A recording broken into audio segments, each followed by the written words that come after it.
Today was not just embarrassing because how Donald Trump carried himself and misrepresented our nation in the Oval Office. It was also embarrassing for all the spineless, cowardly Republicans who fell in line with every disgusting word that fell out of his mouth. And there is one specifically who you know I'm talking about. It is Lindsey Graham. You should be ashamed of yourself. I hope you cannot sleep. And I share that feeling clearly with President Zelenskyy, who called out Lindsey Graham in a perfect takedown that I can't wait to get into. It's incredibly therapeutic. We're going to check it out. But before we do, if I could quickly ask you to leave a like on this video. And if you haven't already and you enjoy our channel, to hit that subscribe button. It goes a long way, and it really does mean a lot to me. Now, before we get into that takedown from President Zelenskyy, he answered a question that we saw Lindsey Graham pose earlier today. Let's take a look at Lindsey first. I just think there's no way the president could have signed that deal given the way he and JD and our country were treated.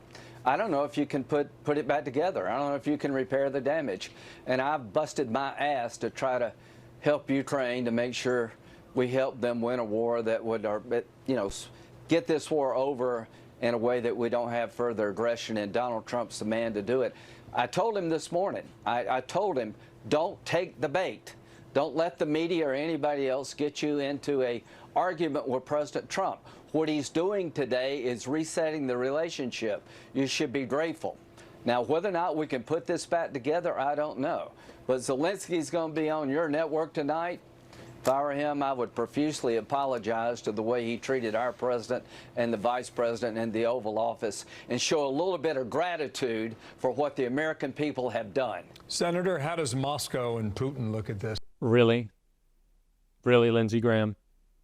You should have to apologize to the American people for existing, for showing your face, making us hear your voice, still being a senator. You are a disgrace and nobody likes you. Full stop. Nobody.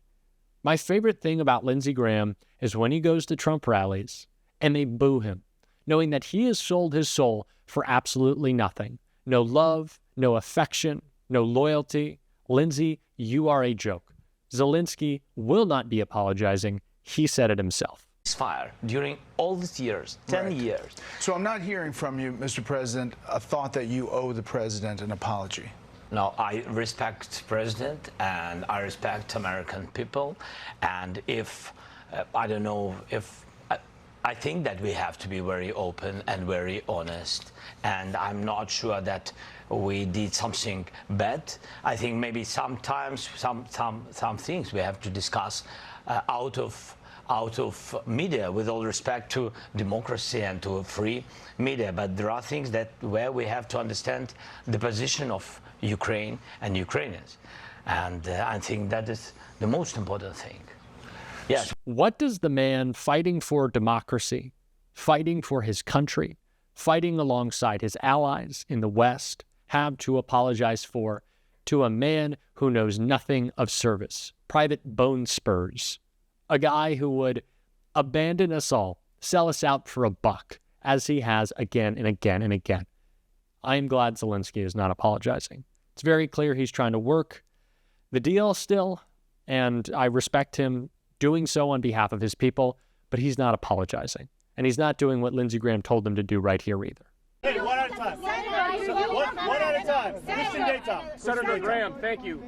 Do you think President Zelenskyy needs to resign to resume these peace talks? He either needs to resign and send somebody over that we can do business with, or he needs to change. Do you Thank you.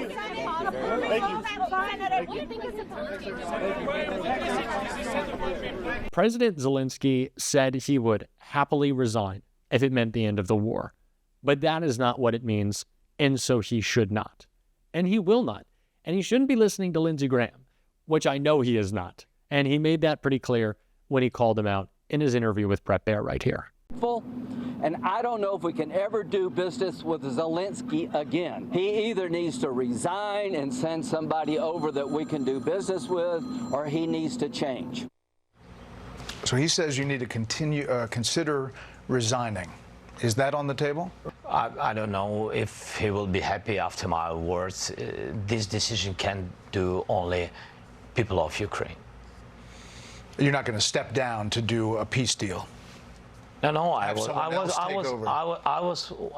always ready. I'm not sure that is a good idea for I mean such proposals. But anyway, I always said if United States will support NATO, so I think that it's enough for Ukraine. So I think I did all I had to do. And if somebody is not happy with me, okay.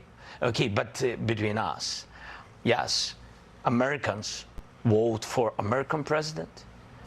Each European country vote for their president, and only Ukraine. With all respect to Lindsey, if I can say Lindsey, we know each other. Yes, and only Ukrainians. Democrats vote for their president. Democrats have had the opposite reaction to the Oval Office meeting. These people are cowards. Lindsey Graham, Mike Waltz, Marco Rubio, who we're going to get into in just a second.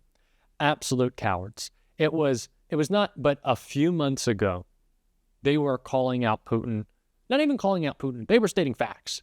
A couple of months ago, they were still willing to state the fact that Vladimir Putin invaded Ukraine.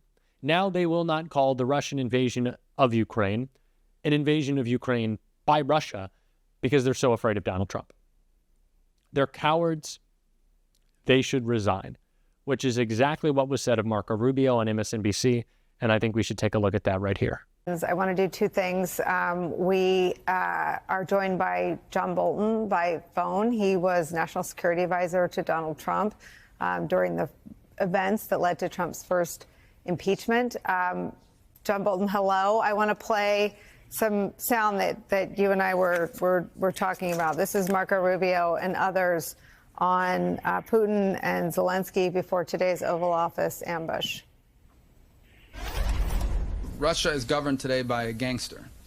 He's basically an organized crime figure who controls a government in a large territory. There's no other way to describe Vladimir Putin. I think this entire invasion has been irrational.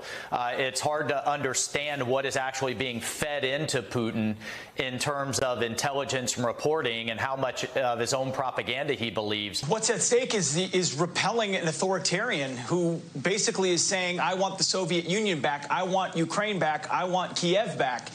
And then what's at stake is making sure we don't allow it to become an Article 5 larger, broader war than that. John Bolton, your thoughts on folks, some of whom I imagine you know pretty well, today turning on a stalwart American ally fighting a clearly defined and understood American adversary? Yeah, this is really one of the most disgraceful performances that I've seen, and I think it's important to understand that, in particular, Trump and Vance own this personally. This is the kind of attack on a country that's defending itself from an unprovoked aggression, and they just unleashed on Zelenskyy in public. And whether they planned it or not, I don't know. I'm not that concerned with questions of etiquette. I am concerned that the president, vice president of the United States have sided with the aggressor, with, as Mike Waltz was just saying there, somebody who's trying to recreate the Russian Empire, something he's been very clear about since 2005 at least. And now you have, sadly, both Mike Waltz and Marco Rubio in the administration and apparently staying. I just say, remember, this is not the second month of Trump's tenure. This is the 50th month of his two-year term. And this is the point when somebody does 180 degrees from understanding American allies to backing America's adversaries, that you resign. Mark, you're saying Marco Rubio should resign? And Mike Waltz. This is really the time to do it. If they don't get out now, I think their reputations will suffer for a long, long time. And that would be sad, because their record in believing in a strong American national security policy has been very good up until now. I mean, let me show you what Lindsey Graham had to say literally 12 days ago to Zelensky's face, and then I'll show you some of what he had to say today. I want to tell you and your people, you're the ally I've been hoping for all my life. Not one American has died defending Ukraine. You've taken our weapons and you've kicked their ass. And I'm very proud to have you as our ally. So, What did I think? Complete, utter disaster. What I saw in the Oval Office was disrespectful, and I don't know if we can ever do business with Zelenskyy again. He either needs to resign and send somebody over that we can do business with, or he needs to change. John Bolton, what do you think of Lindsey Graham right now? It just, this is a line that the White House must have put out. Unfortunately, I see a lot of Republicans talking about it. But as I said a few seconds ago, this is not a question of etiquette. I could say that it was Trump and Vance that provoked it. It doesn't really matter what happened. This is, number one, not the kind of discussion you have in public. Trump could have cut it off at any point, which leads, I think, people to speculate maybe this is what he wanted. In World War II, neither Franklin Roosevelt nor Winston Churchill were terribly enamored of Charles de Gaulle for good and sufficient reason, but he was the leader of the Free French, and against the Nazi regime in Germany, he was our ally. In this case, it is Zelenskyy who is standing up for a country that only is asking for its independence and freedom to be preserved. Trump has said Zelenskyy is a dictator who provoked the war. It's an alternative universe. What you heard from Trump and Vance today was advancing the Russian position in these negotiations. I am sorry that I have to bring this up again. Please, as I said last time, let me know in the comments if you want me to stop. I know there is important stuff to talk about, but this feels important to me. Every Democratic senator who voted for Marco Rubio needs to apologize. It does not need to be a big apology. It does not need to be loud. We do not need to distract. But that was the wrong thing to do. It was a mistake. He was voted in unanimously as a normal guy, and now he is falling in line. What did we expect? This man is a coward.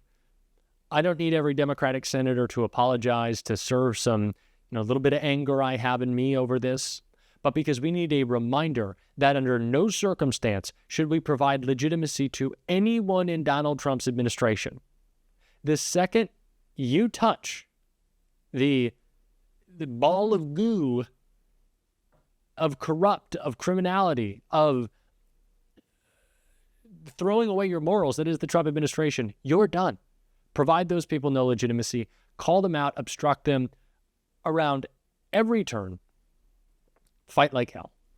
That's what we have to do. That's what we're going to talk about on this show every single day. And if you want to support that, as always, you can hit that subscribe button, you can leave a like on this video, and if you stuck around to the end, you can drop a blue heart in the comments. And until next time, I'll see you soon.